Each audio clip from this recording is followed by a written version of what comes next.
திமுக ஆட்சியில் தமிழகம் போதை கலாச்சாரத்தின் கூடாரமாக மாறிவிட்டதாக அதிமுக மாவட்ட செயலாளர் CV சண்முகம் MP கடுமையாக சாடியுள்ளார்.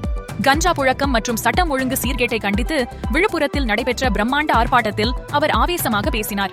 விழுப்புரத்தில் தேசிய ஜனநாயக கூட்டணி சார்பில் நடைபெற்ற கண்டன ஆர்ப்பாட்டத்தில் கலந்து கொண்டு பேசிய CV சண்முகம் MP திமுக அரசை ஒரு பிடி பிடித்தார்.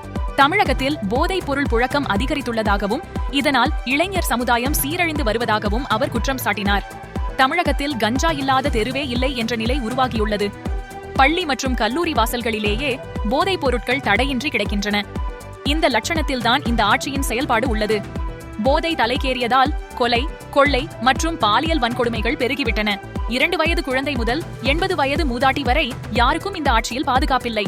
கொள்ளையடிப்பதே இந்த அரசின் ஒரே குறிக்கோள். குடிநீரில் தொடங்கி மதுபானம் வரை அனைத்திலும் ஊழல் மலிந்துவிட்டது. திமுக அமைச்சர்கள் பலர் விரைவில் சிறை செல்ல போகிறார்கள். இன்னும் 30 நாட்களில் அதனை பார்க்க போகிறீர்கள்.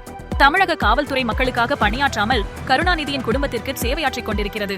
திமுக அரசின் இத்தகைய மக்கள் விரோத போக்கிற்கு வரும் சட்டமன்ற தேர்தலில் மக்கள் சரியான பாடம் புகட்டுவார்கள் என்றும் அவர் எச்சரித்தார். திராவிட முன்னேற்ற கழகம் என்பதை சொல்வதை விட கோபாலபுரத்து குடும்பத்துடைய ஆட்சி, இந்த ஆட்சியை இறுதி கூட்டம் இது. அடுத்த மாதம் 23ஆம் தேதி நாம் எல்லாம் வாக்களிக்க செல்ல வேண்டும். அந்த வாக்களிக்க செல்கின்ற போது சிந்தித்து பார்க்க வேண்டும்.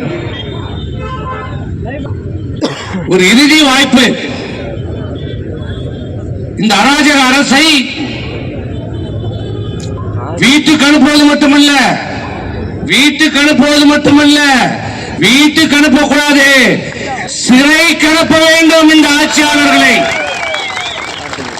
செய்திருக்கிற தவறு, இந்த தமிழகத்திற்கு அவர் செய்திருக்கிற துரோகம், இந்த நாட்டு மக்களுக்கு அவர் செய்திருக்கிற அட்டுழியங்கள், தமிழ்நாட்டு மக்களுடைய வளங்களை கொள்ளையடித்திருக்கிற இந்த திமுக அரசு, அதை பொறுப்பேற்று நடத்திக் கொண்டிருக்கின்ற முதலமைச்சர் உட்பட, அந்த அமைச்சர்கள் உட்பட அத்தனை பேரையும் புழல் சிறைக்கு அனுப்புகிற நாள் ஏப்ரல் 23.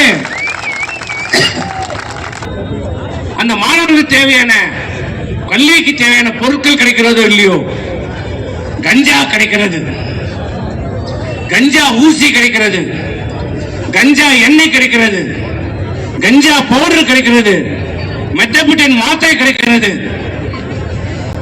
அரசு மருத்துவமனையில் இருக்கிற அனைத்து